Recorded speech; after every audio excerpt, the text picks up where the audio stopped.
একজন প্রশাসনে অ্যারেস্ট করার ক্ষমতা রাখবে না ইনশাআল্লাহ। জুলুমের জন্য আমরা রাজনীতি করি না, মানুষকে নিরাপত্তা দেওয়ার জন্য রাজনীতি করি। হয়রানি করার জন্য রাজনীতি করি না, মানুষকে শান্তি দেওয়ার জন্য রাজনীতি করি। কোন স্ত্রী বিধবা হওয়ার জন্য রাজনীতি করি না, স্ত্রীর কাছে স্বামী শান্তিতে থাকবে এর জন্য রাজনীতি করি। কোন মায়ের বুক খালি করার জন্য রাজনীতি করি না, মাকে শ্রদ্ধা করবে, সম্মান করবে, তার পাশে থাকবে, তার জন্য রাজনীতি করি। কোন সন্তানকে এতিম করার জন্য রাজনীতি করি না, বরং সন্তান বাবাকে বাবা বলে ডাকবে, তার জন্য রাজনীতি করি। হাত পাখা কর্তৃক আয়োজিত আজকে এ জনসভার সম্মানিত সভাপতি, প্রধান অতিথি, আমাদের সেরেতাজ ইসলামী আন্দোলন বাংলাদেশের শ্রদ্ধাভাজন আমির পিসা হুজুর চরমনাই দামাত বরকাত আলিয়া,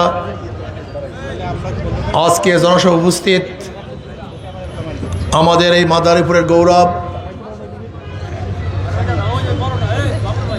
আশা এবং আকাঙ্ক্ষার প্রতিফলন, আশা এবং আকাঙ্ক্ষার বাস্তব রূপ। আশা করি ইনশাআল্লাহ যিনি আগামী 12 তারিখে যে আল্লাহ পাক কবুল করেন এমপি হতে যাচ্ছেন, হযরত মাওলানা আলী আহমদ চৌধুরী পীর সাহেব চন্দ্রবর্দী সহ ইসলাম প্রিয় দেশপ্রেম ভাইয়েরা, আমার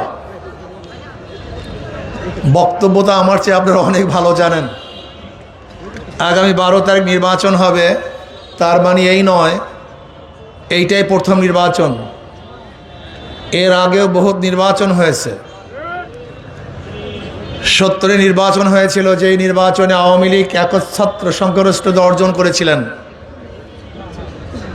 তারা সরকার গঠন করবেন, পশ্চিম পাকিস্তানের একচ্ছত্র প্রাইম মিনিস্টার বা প্রেসিডেন্ট হবেন শেখ সাহেব।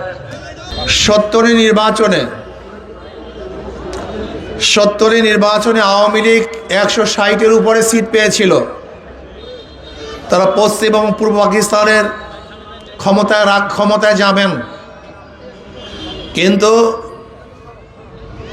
ইয়াহিয়া খান ভোটের মর্যাদা দিতে পারেন নাই।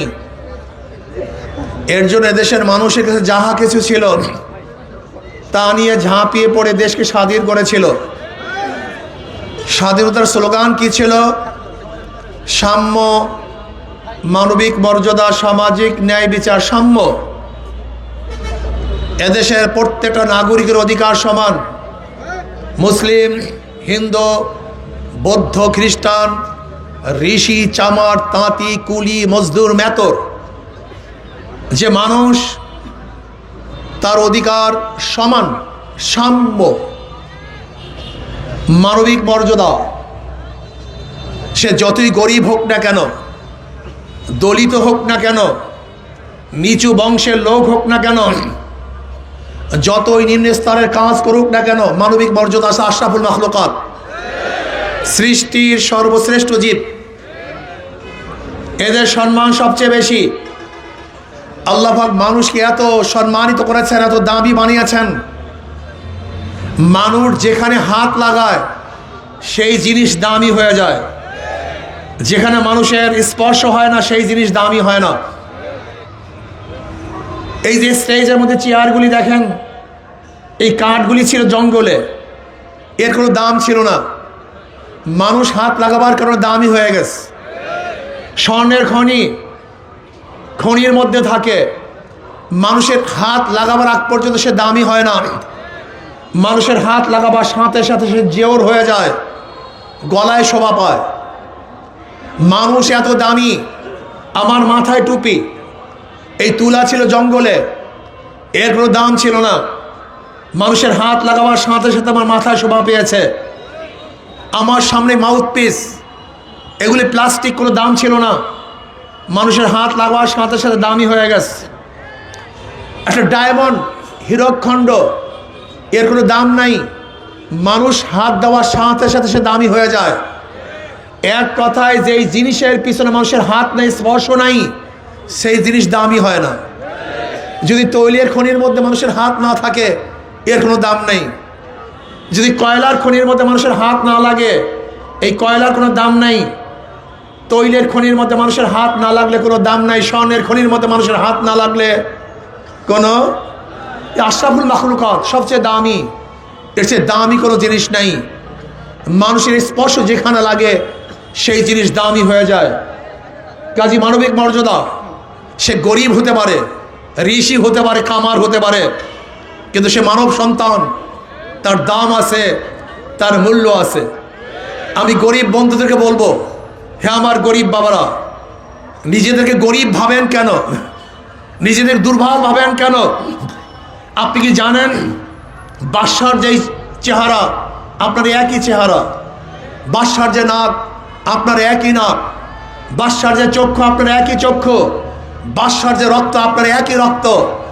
আমি গরিবদেরকে বলবো, নিজেদেরকে কোনো অবস্থায় ছোট মনে করবেন না। আপনি সবসময় ভাববেন আমি একজন মানুষ। কেন? আপনি কি জানেন ভারতের আম্বেদকর যিনি ভারতের সংবিধান রচনা করেছেন, আপনি জানেন সে কে? দলিত বংশের, অর্থাৎ হিন্দুদের যত নিচ বংশের লোক, সেই বংশের লোক হল আম্বেদকর। কিন্তু আল্লাহ পাক মেধা দিয়েছেন, আম্বেদকর ভারতের মধ্যে এত সম্মানিত, গোটা ভারতের মানুষ তাকে বলে বাবাজি আম্বেদকর, যিনি ভারতের সংবিধান রচনা করেছেন। তিনি গরিব, কিন্তু আল্লাহ মেধা দিয়েছেন, দামি হয়ে গেছে। আপনি কি জানেন ডক্টর আবুল কালাম আজাদ ভারতের প্রেসিডেন্ট, তিনি কে ছিলেন? তার বাবা একজন মাঝি ছিলেন, নৌকা চালান, নৌকার মাঝি। আল্লাহ মেধা দিয়েছেন, সে ভারতের আণবিক বোমার প্রবক্তা হয়ে গেছেন, ভারতের প্রেসিডেন্ট হয়েছেন।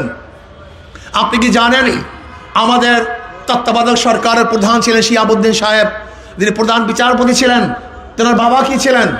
তেনার বাবা তো পাখি মারতেন, বিক্রি করতেন, জীবিকা নির্বাহ করতেন। গরিব বংশের লোক, আল্লাহ মেধা দিয়েছেন, আমাদের দেশের প্রধান বিচারপতি হয়ে গেছেন। আপনি কি জানেন এস.কে. সিনহা, যে আমাদের দেশের এক সময় প্রধান বিচারপতি ছিলেন, তিনি কোন বংশের লোক ছিলেন? তিনি ওই যে সিলেটে যারা চা তুলে সেই নিম্ন বংশের লোক ছিলেন। আল্লাহ মেধা দিয়েছেন। আমি এর জন্য বলবো, রিক্সা, ঠেলাওয়ালা, কুলি, মজদুর, কামার, ঋষি, চামার, আমি কাউকে ছোট মনে করি না। আল্লাহ মেধা দিয়েছেন, জানি না কার কখন মেধায়, কখন তার মেধার মধ্যে পদ্ম ফুল ফোটে, গোলাপ ফুল ফোটে, হীরকখণ্ড বের হয়ে যায়, আল্লাহ ফাঁকি ভালো জানেন। কিন্তু আমাদের দুর্ভাগ্য, আজকে বাংলাদেশের মানুষ সেই মেধাকে কাজে লাগাতে পারি নাই। কেন লাগাতে পারি নাই? আমরা গরিব শ্রেণীর মানুষদেরকে, যুবকদেরকে, ছাত্রদের হাতের মধ্যে কলম তুলে দিতে পারি নাই, গাঁজার কলকি তুলে দিয়েছি। আমরা ছাত্রদের হাতে বই খাতা তুলে দিতে পারি নাই, ফ্যান্সিটারের বোতল তুলে দিয়েছে। কারণটা কি? ওই সমস্ত রাজনীতিবিদরা জানে যদি ওদেরকে গাঁজা সেবন করিয়ে মাথা খারাপ না করতে পারি, তাহলে আমার পিছনে ওরা ঘুরবে না, আমার গোলামি করবে না। এর জন্য আমাদেরকে শিক্ষিত না বানিয়ে, আমাদের মেধার দাম না দিয়ে ওরা আমাদের হাতের মধ্যে অস্ত্র তুলে দিয়েছে। আমরা বিভিন্ন কেসের মধ্যে জর্জরিত, আর ওদের পিছনে ঘুরি সারাদিন কেসের থেকে মুক্তি হওয়ার জন্য। মানবিক মর্যাদা, প্রত্যেকটা মানুষের মর্যাদা দিতে হবে। কিন্তু আমাদের অবস্থাটা কি? আমরা কুকুরের সাথে ছবি তুলতে আনন্দিত হই, গর্বিত হই। কিন্তু আশরাফুল মাখলুকাত একজন মেতরের কাঁধে হাত দিয়ে ছবি তুলতে নিজেকে লজ্জিত মনে করি, নিচু মনে করি। আজকে আমরা আশরাফুল মাখলুকাতের মর্যাদা দিতে পারি নাই। অনেকে তো বিড়াল কোলে নিয়ে ছবি তুলে পোস্ট করি, কিন্তু একজন চামারের হাতের মধ্যে, কাঁধের মধ্যে, মাথার মধ্যে হাত রেখে ছবি তুলতে লজ্জা পাই। আজকে কুকুরের ময়লা সাফ করি, কিন্তু আশরাফুল মাখলুকাত, ঋষি, চামার, কুলি, মজদুর, ঠেলাওয়ালা, রিক্সাওয়ালা, শ্রমিকদের সাথে একই দস্তারখানে খানা খেতে নিজেকে ছোট মনে করি, লজ্জিত মনে করি। এরা মানবিক মর্যাদা দিতে পারে নাই। ওরা নিজেরা মানুষ না, এর জন্য মানুষের মর্যাদা ওরা দিতে পারে নাই। সামাজিক ন্যায় বিচার, আজকে ন্যায় বিচার নাই, সুবিচার নাই। ক্ষমতায় আসো, যত খারাপ কাজ করো, বুক ফুলিয়ে হাঁটো, ক্ষমতায় নাই, দোষ না করলেও তোমাকে জেলে ঢুকে মরতে হবে। এর নাম সামাজিক ন্যায় বিচার নয়। এর জন্য দেশ স্বাধীন করিনি। দেশ স্বাধীন করেছিলাম সাম্য, মানবিক মর্যাদা, সামাজিক ন্যায় বিচার প্রতিষ্ঠিত করার জন্য। কিন্তু 71-এর আন্দোলনের সংগ্রামে বহুত মানুষ জীবন দিয়েছে। 72-এ সংবিধান রচিত হয়েছে। 73 নির্বাচন হয়েছিল, যেই নির্বাচন ছিল পাতানো নির্বাচন। 75-এ শেখ সাহেব দুনিয়ার থেকে বিদায় হয়ে গেলেন। জিয়াউর রহমান সাহেব ক্ষমতায় বসলেন। ভেবেছিলাম এবার দেশ ভালো হবে। 79-তে নির্বাচন দিয়েছিলেন, এরপর উনি বিদায় হয়ে গেলেন। 81-এর নির্বাচনে সত্তার সাহেব প্রেসিডেন্ট হয়েছিলেন, কিন্তু এই স্যার সাহেব ধাক্কা দিয়ে তিনি ক্ষমতায় বসলেন। ভেবেছিলাম দেশ ভালো হবে। 86-তে নির্বাচন হয়েছিল, পাতানো নির্বাচন। এরপর আন্দোলন সংগ্রামের প্রেক্ষিতে এরশাদ সাহেব মসনাদ ছাড়তে বাধ্য হয়েছেন। 1991 সনে এই প্রথম বেগম খালেদা জিয়া ক্ষমতায় বসলেন। ভেবেছিলাম পুরুষরা এদের চালাতে ব্যর্থ হয়েছে, হয়তোবা বেগম খালেদা জিয়া দেশের ভালো কিছু করবেন, দেশকে আসমানে উঠাবেন। এই বুক ভরা আশা নিয়ে তাকে ক্ষমতা বসালাম। কিন্তু আমি কি দেখলাম, 1991 থেকে 96 পর্যন্ত মাত্র 5 বছরে এ দেশ দুর্নীতিতে চ্যাম্পিয়ন হয়েছে 4 বার। কয়বার? কয় বছরে? 5 বছরে দুর্নীতিতে গোটা বিশ্বের মধ্যে 1 নম্বর। আলহামদুলিল্লাহ, খুব ভালো রাষ্ট্র চালিয়েছেন। আবার আন্দোলন সংগ্রামের প্রেক্ষিতে 1996-তে মনস্কন্যাকে ক্ষমতা বসালাম। ভেবেছিলাম এবার দেশ ভালো চলবে, কিন্তু 5 বছর যেতে না যেতে আবার আন্দোলন সংগ্রামের প্রেক্ষিতে 2001-এ আবারও বেগম খালেদা জিয়া ক্ষমতায় আনলাম, কিন্তু আবারও দুর্নীতি চ্যাম্পিয়ন হয়েছেন। 5 বছর যেতে না যেতে আবার আন্দোলন, আবার সংগ্রাম, আবার অবরোধ, আবার হরতাল। হটাও খালেদা। মাঝখান থেকে ব্রাক থেকে মঈনুদ্দিন ফখরুদ্দিন সাহেব 2.5 বছর ক্ষমতায় ছিলেন।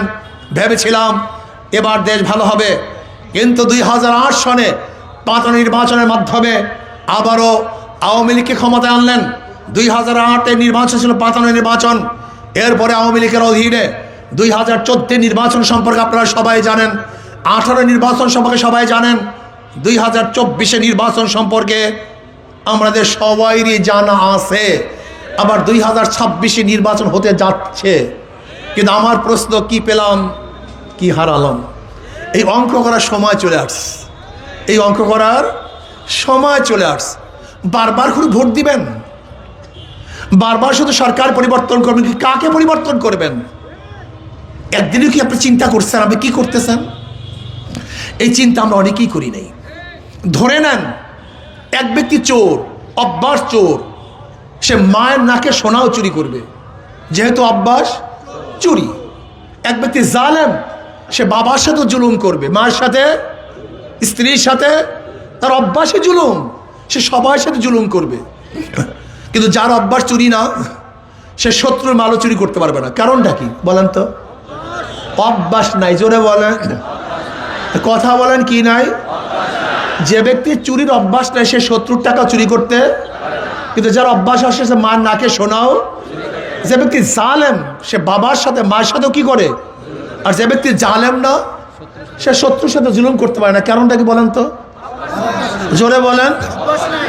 এতটুকু বুঝেন না কেন? চোর তার অভ্যাস চুরি, জালেমের অভ্যাস জুলুম।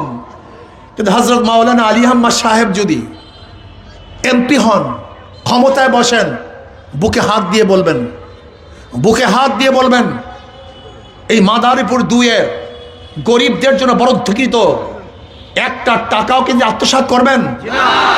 আসতে বলেন কেন?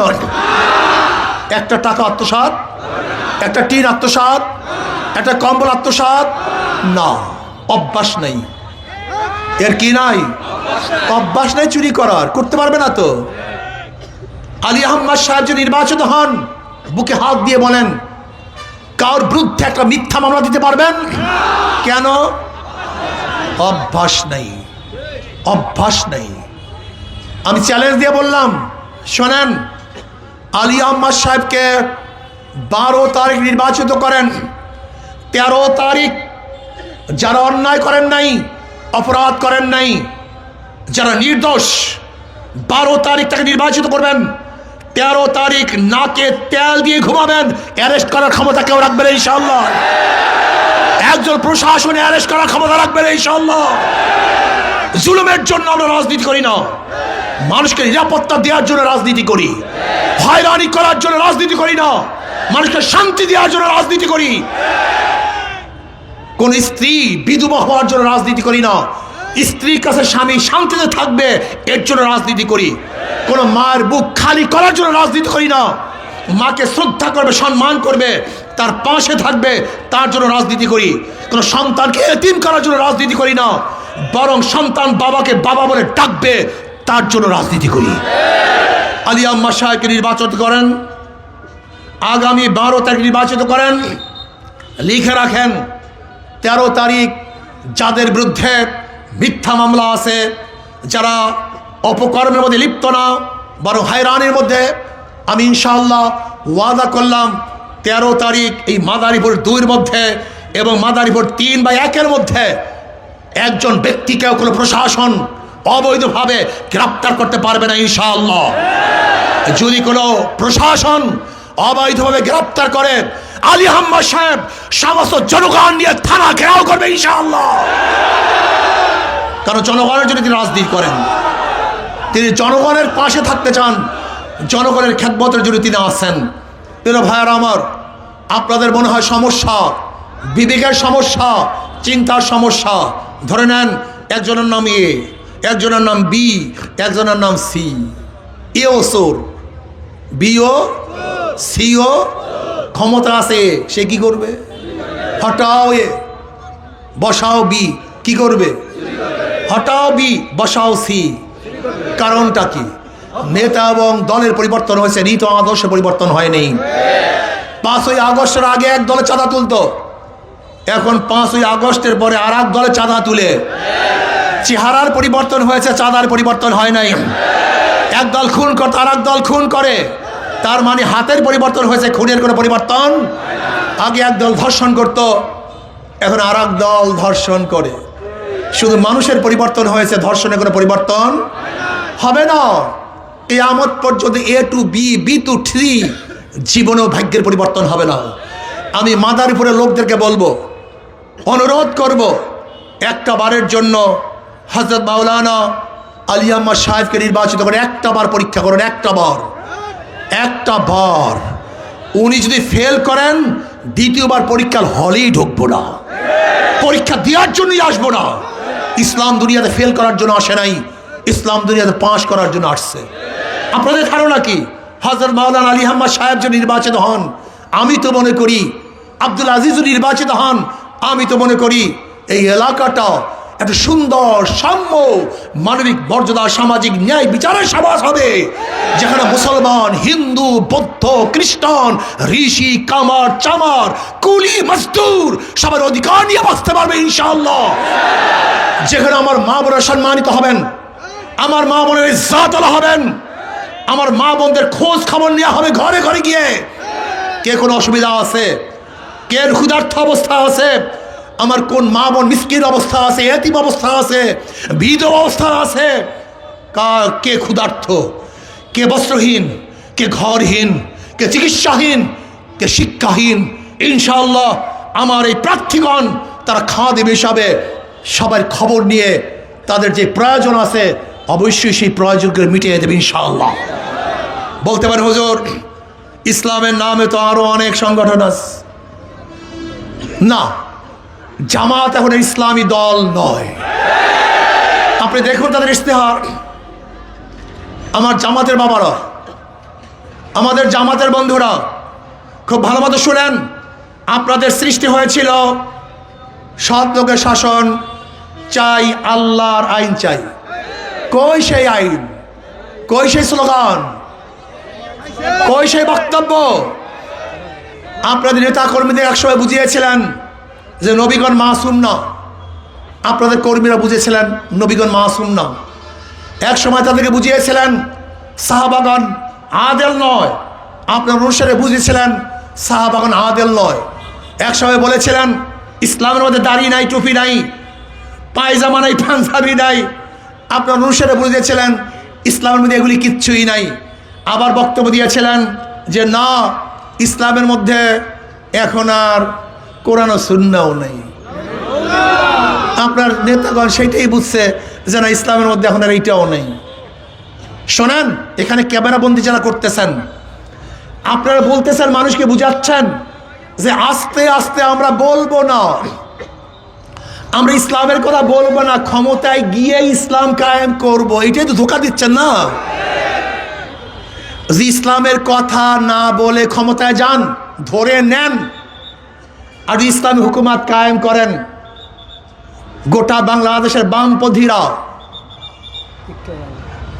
যত বাংলাদেশের ইসলামের দুশ্মনরা সাথে সাথে রাস্তায় নামবে। তুমি ইসলামের কথা বলে ক্ষমতায় যাও নাই, তুমি ইসলাম এখানে আনলা কোথার থেকে? বাংলা কথা বুঝেন না? বাংলা কথা বুঝছেন? ইসলামের কথা বলে তুমি ক্ষমতায় যাও নাই, ইসলাম তুমি আনলা কোথার থেকে? এক মিনিটের জন্য আপনি টিকতে পারবেন না। এগুলো সব ভুয়া, এগুলো সবই ধোঁকাবাজি, এগুলো কোনোদিন হতে পারে না।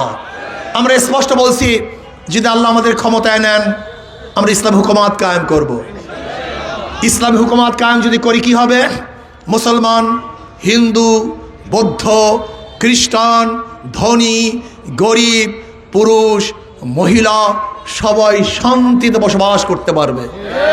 অনেকে আমাকে প্রশ্ন করে, হুজুর এবার আওয়ামী লীগ নাই, তাদের ভোট কে পাবে? আমি বললাম, দেখেন, তাদের ভোট কে পাবে? যাদের মাধ্যমে নিরাপত্তা পাবে তাদেরকে তারা ভোট দিবে। জামাতকে তারা ভোট দিবে না কেন? আমাকে প্রশ্ন করছে। আমি বললাম, দেখেন, জামাতকে ভোট দিবে না, জামাতের এবং তাদের জন্মটাই ভিন্ন, স্বাধীনতার পক্ষে, স্বাধীনতার বিপক্ষে। বিএনপিকে ভোট দেবে না কেন? বললাম, যত কেস কামারি, লুটপাট, চাঁদাবাজি সব বিএনপি করছে, কাজে তাদেরকে ভোট দেবে না। এখন আছে হাত পাকা, এই কথা কয় না, লুটপাটও করে নাই, কেসও দেয় নাই, স্বাধীনতার বিপক্ষে না বরং পক্ষে। কাজী শান্তি পাওয়ার জন্য, মুক্তি পাওয়ার জন্য, জুলুম নির্যাতন থেকে বাঁচার জন্য যেখানে তারা নিজেকে নিরাপদ মনে করবে, তারা তাদেরকেই ভোট দিবে। আসুন আমরা ঐক্যবদ্ধভাবে একই সাথে এই রাষ্ট্রটাকে গড়ি, দেশ গড়ি। মাত্র কয়েকটা দিন, সর্বোচ্চ হাত পাকাকে পাশ করাবার জন্য চেষ্টা করার জন্য রাজি আছেন ইনশাআল্লাহ? আসতে কয় ইনশাআল্লাহ, বুঝলাম না কিছু। 24টা ঘন্টার মধ্যে যতটুকু ঘুমাবেন ওই পর্যন্ত ঘুমাবেন, এরপর ওঠার পরই শুধু হাত পাখা, হাত পাখা আর দাওয়াত আর দাওয়াত। ইনশাআল্লাহ জাগরণ সৃষ্টি হয়েছে, লিখে রাখেন। যদি নিরপেক্ষ, সুস্থ, আবাদ নির্বাচন হয়, ইনশাআল্লাহ আল্লাহ যদি কবুল করে, আমাকে অনেকেই বলেছে বিপুল ভোটে ইনশাআল্লাহ মাদারীপুর 2 থেকে বিপুল ভোটে আলী আম্মা সাহেব বিজয় অর্জন করবে ইনশাআল্লাহ। এবং আশা করি মাদারীপুরে 1 এবং 3 থেকে বিজয় অর্জন করবে ইনশাআল্লাহ।